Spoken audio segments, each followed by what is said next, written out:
இன்றைக்கி இந்த ஜெராக்ஸ் எப்படி எடுக்க போகிறதுன்னு பார்க்க போகிறோம். கைசோரா மாடலுக்கு நீங்கள் கைசோரா மாடலில் ஜெராக்ஸ் எடுக்க தெரியாதவங்க அதை ட்ரை பண்ணுங்கள்.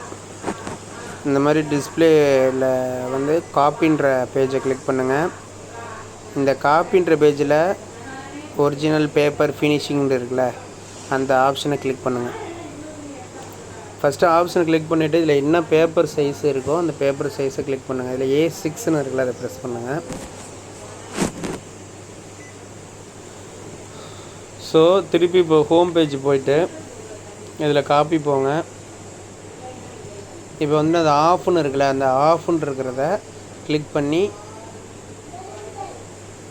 4-in-1 இந்த மாதிரி அந்த ஒரு 4 ஆப்ஷன் இருக்கும். அதில் 4-in-1 கிளிக் பண்ணுங்கள். திருப்பி அந்த கம்பைன்ற இதுக்கு போங்க, பேஜுக்கு. அதில் போயிட்டு இந்த 4-in-1 கிளிக் பண்ணிங்கனாலே என்ன அதில் வந்து right the down, left the down இருக்கும், டவுன் த ரைட்டுன்னு இருக்கும். நம்ம டவுன் த லெஃப்ட் அதை ஓகே கொடுங்க. இப்போ ஓகே கொடுத்துட்டு நீங்கள் ஜெராக்ஸ் எடுக்க வேண்டிய ஐடி கார்டோ இல்லை எதுவோ எடுங்க.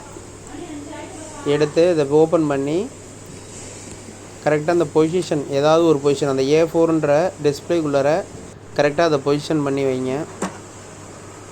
இப்போ அதை வந்து ஸ்டார்ட் பண்ணுங்கள்.